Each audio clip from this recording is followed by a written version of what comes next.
No, he's right. I said, oh, look at this beautiful sunny day. We blew it. And then I went outside and we were freezing. You would have been very unhappy. The sun was very deceptive, I will tell you. It is cold out. And I'm sort of saying, that was so beautiful today. Maybe they should do it there every 4 years. Does that make sense? I don't know. Because, the outdoor thing is really good, but it gets a little cold around this time of the year, as some people have noticed.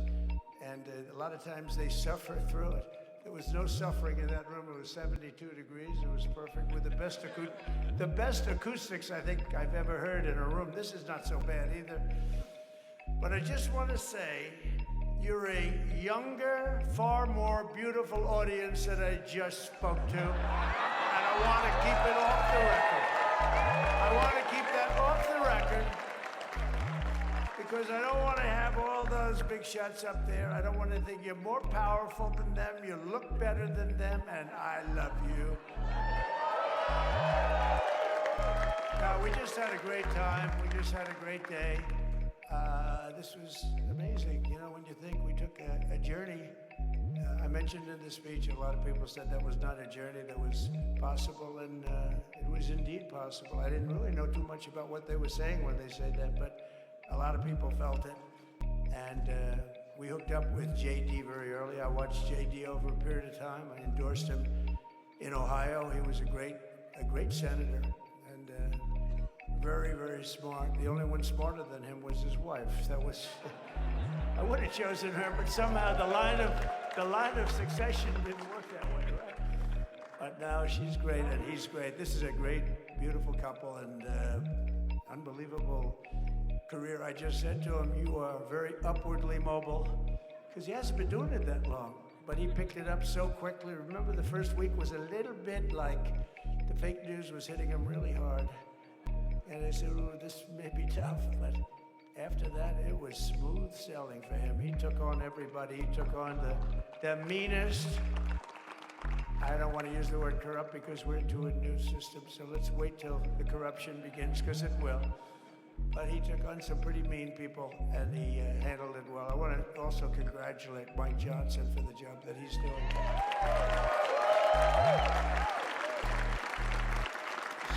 Steve, we gave him a majority of almost nothing, and then I said to make it tougher on him, let me take 2 or 3 of the people, right?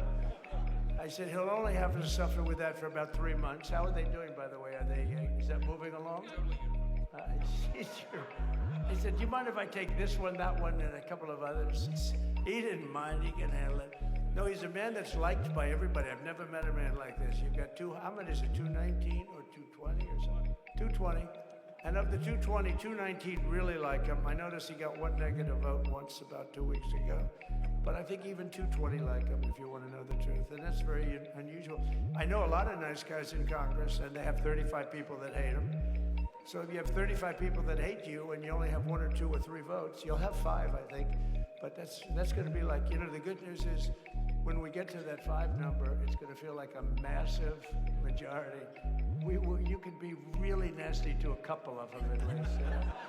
So it's going to feel like hitting your head on the wall and stopping. It feels so good to stop. But he's done a fantastic job. And Steve Scalise is, he's our hero because, I was with him.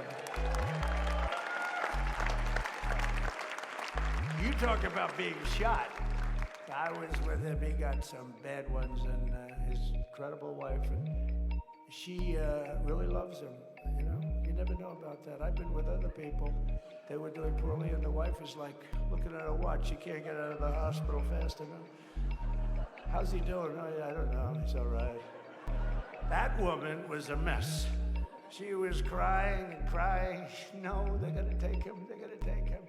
I told Steve when he finally woke up, it was a while too. The doctor told me it was the most blood they've ever transfused in any patient. They've never done anything like it. And here he is, the picture of strength, right? And he's been a great friend of mine. With the family, because of the family. And what a job you did. It worked out pretty much better than we even thought, right? And I did have a couple of things, to say that were extremely controversial. And between JD and Melania and anybody else that heard, please, sir, It's such a beautiful, unifying speech. Please, sir, don't say these things. I said, I'm telling you, it's going to play great. They said, you're right. For this group of people, it's going to play great. You're the only ones I heard by that. Oh, but we had some beauties, didn't we, Melania? She said, sir. Calls me sir when she's angry. I said, no, I'm only kidding. I better say I'm only kidding, or the press is going to pick that one up loud and clear.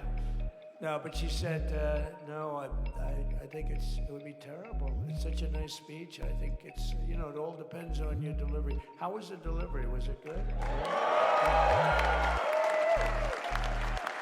But she said it's such a beautiful speech. You can't put things in there that you were going to put in. And I was going to talk about the J6 hostages, but you'll be happy because, it's action, not words that count. And you're going to see a lot of action on the J6 hostages.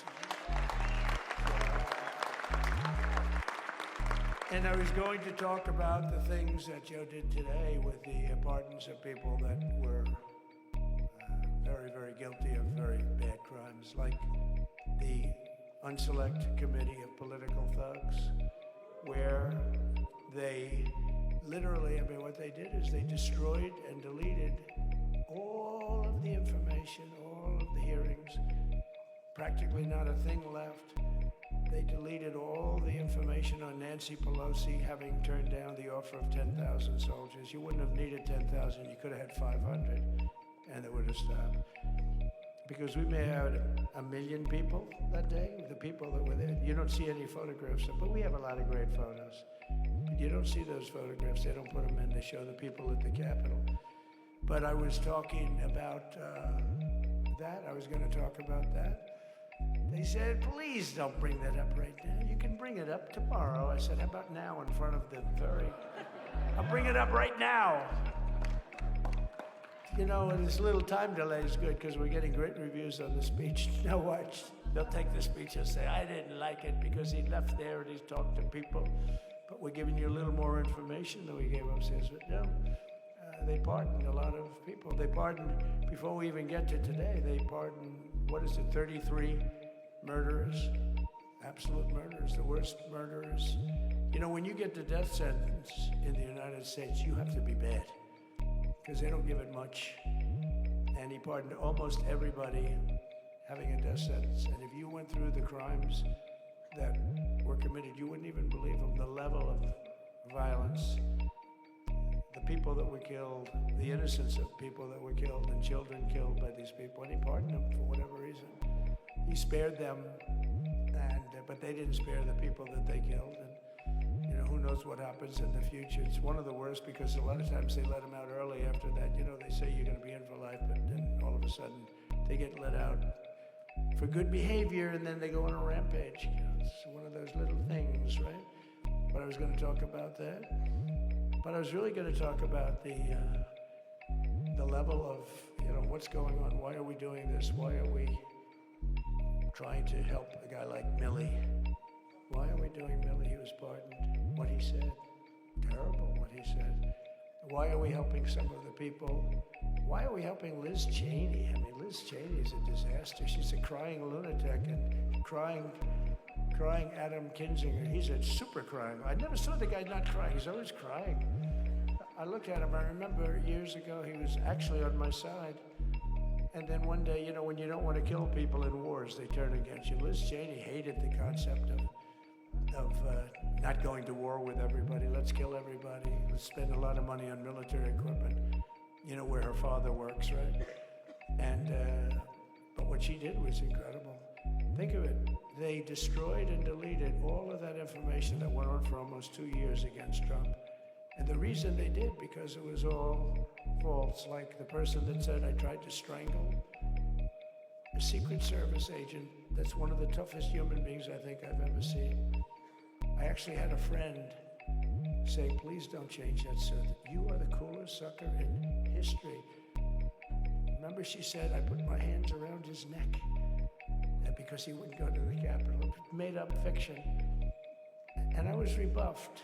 And the guy on the right is a massive weightlifter. probably stronger than me. Do you think he's stronger than me, honey? You know who I'm talking about. Possibly stronger than me. Slightly younger than me, like, I won't say how many years because I don't want to talk about that, but a lot of years. But I had a friend that said, why are you disputing that story? That's the coolest story I've ever heard. That I would attack a karate champion, get slightly rebuffed, and then throw my arms around a guy with a neck about this big. Even though there are bars, you know, there are bars, you can't really do that anyway. So I wanted to talk about that, but all of that stuff got deleted. And the reason it got deleted is they were all caught in lies. You know, Secret Service testified, and they said it didn't happen. Actually, the two guys were very embarrassed. They're suffering because their friends are saying, did Trump really do that to you? But they gained a whole new respect for me. But it was just make-believe stuff, and there were a lot of make-believe stories made up. So rather than suffer the wrath, like the story with Nancy Pelosi, I offered her 10,000 soldiers. She knows it. She admitted it on tape that her daughter made. She's a videographer or whatever you call her, which I'm glad she is. So she can't be in good stead with Nancy. But Nancy said it was my responsibility as she's leaving the Capitol. She said it was, and it was. She's in charge of security at the Capitol. But I offered them up to 10,000 soldiers, even more. One time I said more, as many as you need, but you needed 400 or 500. If 4 or 5, you 10,000, that'll be more than the number of people there by a lot. But we offered her 10,000. Think of it, 10,000 soldiers. In other words, J6 wouldn't be J6. There would have been no J6. But she rebuffed them. She didn't like it. No, she didn't like it. Maybe she wanted that to happen. But she's guilty as hell. And now we would have to go through the process because they destroyed all evidence. They deleted everything. There's virtually nothing left. The other fake story and so many other fake stories. And many people came out on our side. And those people now, we've got to find them. There's nothing left. So that's a criminal offense. If that were a civil case, it would be a criminal offense. If that happened civilly where you did that, it would be a criminal offense. So I decided I'm not going to make this speech complicated. I'm going to make it beautiful. I'm going to make it a unifying speech. And then when they said we have a group of people that are serious Trump fans, I said, this is the time to tell those stories.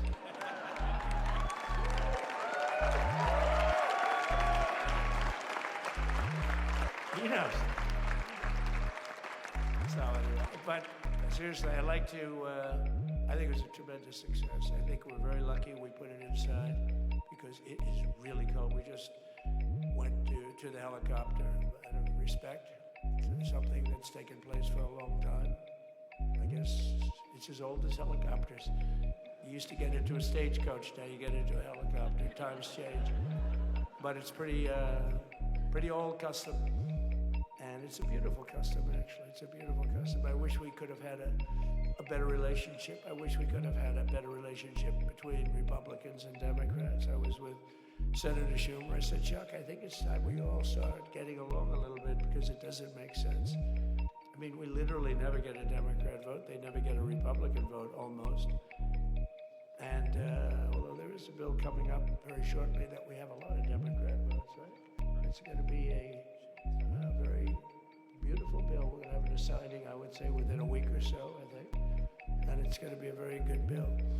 You all know what I'm talking about. So I just want to thank you all for being here. You have been our fans from day one. All these people all over. You've been our fans. This has been there's never been anything like it. There's never been anything like it. This has been a movement like no movement ever in history for probably any country, let alone this country. You know, if somebody's running for president, and if they go out and they announce they're going to Arizona, they're going to Nevada, they're going to someplace, if you have 200 or 300 people, that would be standard. Ronald Reagan would go out. I mean, outside of the last couple of days where people get a little excited, but even then you have a couple of thousand people. But if you're going to go someplace, any place, any one of the swing states, any one of the other states, I mean, the How about the non-swing states? We won Alabama by 48 points. We won Tennessee by massive numbers. Wyoming, we won by numbers that are, nobody's ever seen numbers. And, you know, places like California, we did great, but when they send out like 38 million ballots, nobody knows where the hell they're sending them, and then they come pouring back, the whole thing. You know, they passed a law in California that if you work in an election bureau, and if you so much as ask for a voter ID, if you say, sir, ma'am, could I please look at your voter ID? They have the right to put you in jail, you're a criminal, can you believe that? There's only one reason that happens, they want to cheat. So they had it where voter ID wasn't accepted. But now if you even ask for it, this is seriously a bill that was just signed, passed in their legislature, and it was signed. And I think when we get things cleaned up and we get back to a little bit of normalcy, I'm going to ask the speaker to really get involved, because I think we would have won the state of California, because, you know, if you look at my numbers with Hispanic, we're at 56%. And we were winning. We won the Texas border that had never been won. As the governor said, he's doing a good job, the governor, by the way, of Texas. But as the governor said, it hasn't. Oh, did I get lucky? Did I get lucky? Supposing I said, you know, he's not here, but the governor of Texas has done a terrible job. Wow, look at you. You mean we couldn't get you up in the front row? I'll tell you. Supposing I said, JD, the governor of Texas, he's not doing his job. You heard what I said? See, I didn't know you were there. I said he's doing a great job. He's doing a phenomenal job. But now you're going to have a partner that's going to work with you, because you didn't have, not only didn't he have a partner, he had people selling the wall, right? We have a fence structure that we worked on, the governor worked on with me.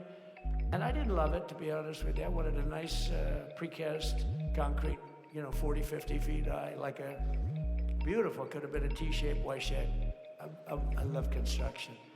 I wanted that sucker to go up maybe 50, 60 feet. It would have looked beautiful, a nice Y shape. And they said, the problem is, sir, they climbed that like a rabbit. I said, what do you mean? No way. And they brought some of these guys out. They climbed it like...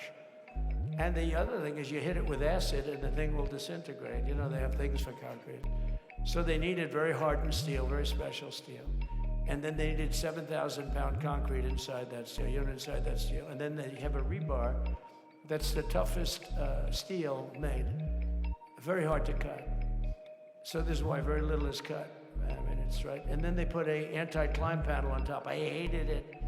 I said, it's so unattractive. And I said, why would that work? I don't believe it works. And I went to watch the Border Patrol, gave a display.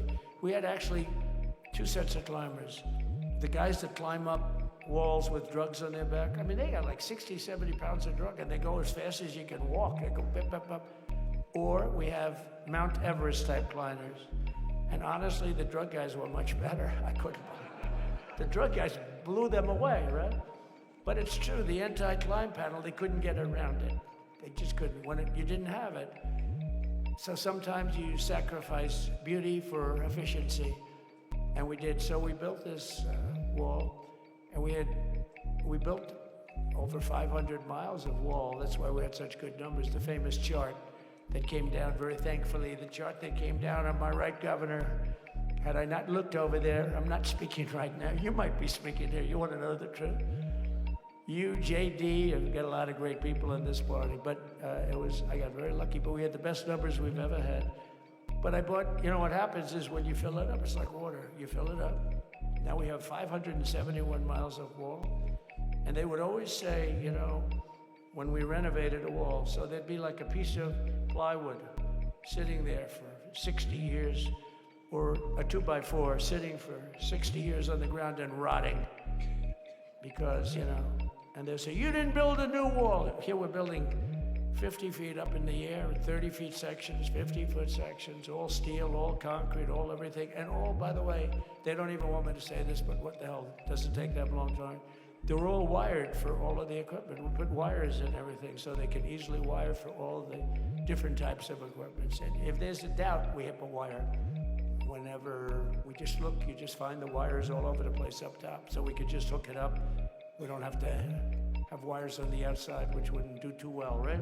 So anyway, so we built an extra 200 miles of wall, and the governor wanted to buy it. He tried to buy it, and they wouldn't sell it to him. He wanted to put it up himself. Could have been done in 3 to 4 weeks, 200 more miles, because when you do it now, they just keep going further out, getting around.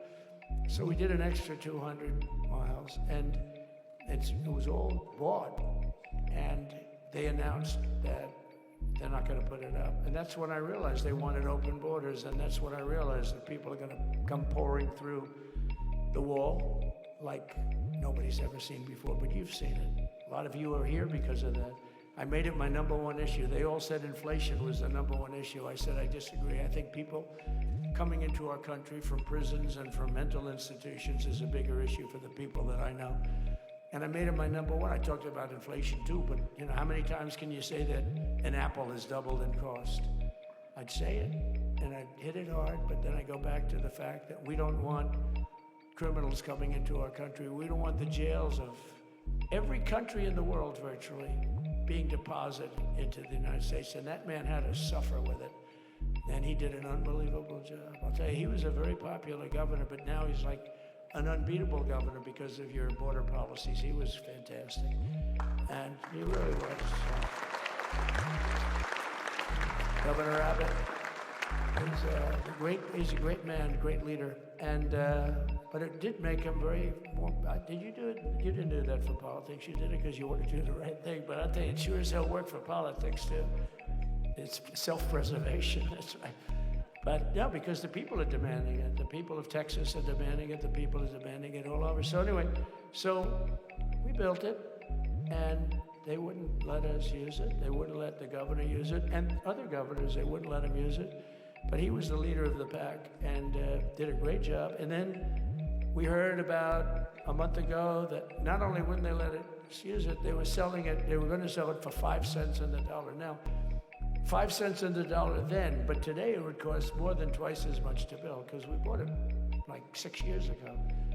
And it was just sitting on the ground, and that does not do well for the whole thing. But it was just sitting on the ground, and I heard about it, and I called the governor, and I called a lot of people, the attorney general. And here's the story. They were going to buy it, and these are great business people. They were going to buy it for 5 cents on the dollar or less, and they were calling us up, we'll sell it to you for 200 cents on the dollar. In other words, it will cost you twice as much, so it's 200 cents on the dollar. I said, can somebody explain that to a judge? I mean, how corrupt is that? You'd think they'd say, maybe we'll sell it to you for 20 cents, 30 cents, but not 200 cents. So they were going to buy something for 5 cents, and they were going to sell it to us for a fortune. They were going to make it be, they'd have it down in Fortune magazine, they'd put it of the deal of the year, okay? You buy something like that. But it was so corrupt and so horrible. And when we told that to the administration, they didn't care. They just kept going forward. They couldn't care less. And they kept going forward. They knew that they were trying to sell it back to us. They would have sold it back to us. You would have ended up buying it. You would have paid probably 50, 60 cents, who knows. But they were going to use it for scrap metal, but then they made a much better deal. They could just buy it and sell it to us for 15, 20 times what they paid. 20 times, think of it, like 20 times what they paid. And we wouldn't let it happen. And the governor with his attorney general, Ken Paxton, they made a fantastic, they're a good lawyer. He's pushed around pretty good by people, right? I said, you got a great attorney general. They should leave him alone. He was with me. But Ken and the governor went to court, and a judge actually became incensed and actually called for an investigation. How could a thing like this happen? So he stopped it. So we're waiting to put that wall up. And now that you have a new president, that wall will go up so fast. The governor will complain, sir. This is Greg Abbott, sir. Please, the wall is going up too fast. Please don't do that. You know the story about winning? No, we're going to win too much. We're winning too much. Please, stop. People always love that one. We'll do this with the wall. Governor Abbott calls, "Sir, the wall is going up too fast. We can't take it. We just can't take it." No, I think you'll be very happy if the wall goes up too fast, right? But we'll get that done and we'll work with you on that. But it was a great decision by a great Texas judge, right? And it was beautiful, beautiful to watch. He stopped them right in their track. I mean, they were literally loading this stuff onto trucks. It was terrible. Honestly, it was terrible. And he wouldn't take it. So I'm so glad I mentioned that they have a really good governor in Texas. And I swear, I didn't know he was here. I swear to you, it sounds like a setup. I didn't know you would end. Did I get lucky? I said the right thing. Because there have been moments when I wasn't so happy with him, you know? But not too many, I can tell you that. So anyway, it's good to see you too, Governor. Great. But I just want to thank everybody. You've been incredible. I recognize so many of you. It's so crazy. But this has been a long journey. And this was a journey that started in 2015, probably started 20 years before that. People used to say, "You're going to run for president? You're going to run." And I always said, no, I don't want. And then one day I said, let's give it a shot. And what I talked about then was the border too. I think it probably was the number one issue for me. Back in 2015, 2016, I talked about the border. And now I talked about the border, but this border is much worse. We fixed the border, it was totally fixed. There was nothing to talk about. 2020, by the way, that election was totally rigged, but that's okay. It was a rigged election. You know the only thing good about it? It showed how bad they are, showed how incompetent, and frankly, historically, this is a much bigger event. If that would have gone like it should have. The bad thing about it is some bad things happen, like a lot of people in our country that wouldn't be in our country right now. So, you know, that's the bad part. But I will say that it started in 2015, and right from the beginning, we went to the top. Day one, they announced Trump, and Trump went to number one and stayed there for the whole primary. And then we took on Hillary. She didn't look too happy today. We took on Hillary. A very nice person, but we took on Hillary and we defeated Hillary, and then we did much better the second time in 2020. You know, we got millions more votes. We got millions, like 10, 12 million more votes than we did the first time. No president has ever gotten that many more votes. I got like 9 million more than anybody else had ever gotten. And they said we lost. And because of that, I said to Melania, "What do you think?" And she said, "You want to do this again?" And had we lost, and had I thought we lost, I wouldn't do it again, because that's like the ultimate poll, right? But I knew how well we did, and this time we made it too big to rig. It was so big. They tried like but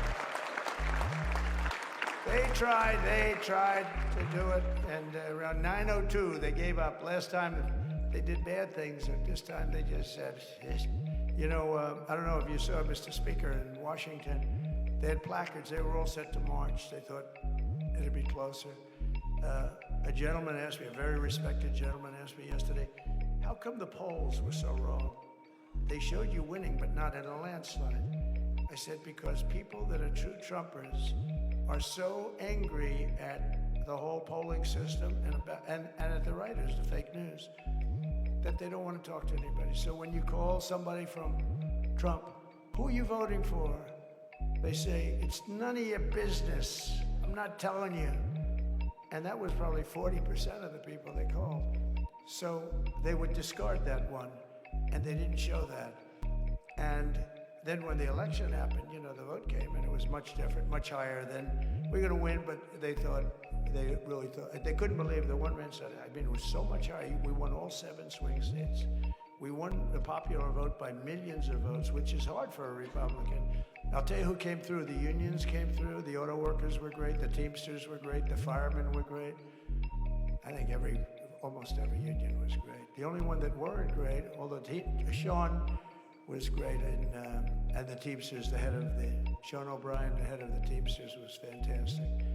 But generally speaking, the head of the union was against Trump, but the union would be with us for like 85%. Look what we did with the auto workers in Michigan. Look what we did with the Teamsters. The Teamsters were unbelievable. They were a solid Democrat vote, and they voted for Trump. So we had a great experience. This has been, now we have to go to work and get it done because we have to do something that's going to be great. We're going to turn our country around. And we're going to turn it around fast. And I think this was a better speech than the one I made upstairs, okay? I think this was better, JD. I think this was much better. And I got to see my friend. So, Governor, take care of yourself. You call me, we'll start working. You know what that means with him? He's going to be calling me tomorrow morning at about 6. And I said, how about next week? You call me and we're going to get it started real fast. We'll really help you a lot. You've done a fantastic job protecting something which is, it's not supposed to be for the states. And amazing job you've done. Thank you very much. And I want to thank everybody. And I have a First Lady who's been incredible.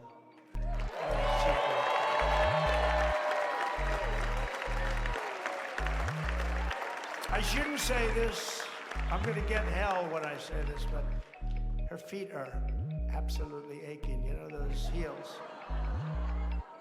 And we thought we were leaving. We were going home. Sir, would you be able to go down and say hello to some of your other fans that are here? I said, oh, I didn't know that. Wow. Did you get to see pretty clearly the picture, I hope? Good. That's good. But because you wouldn't want to make the same speech again, right? But she said, darling, I love you so much, but my feet are killing me. I said, honey, let me just see how far it is. I asked the person. Oh, not that long, maybe 400 or 500 yards. That's 5 football fields. I said, can you make it? She said, we're going to make it no matter what. We're going to make it because we have to make it, right?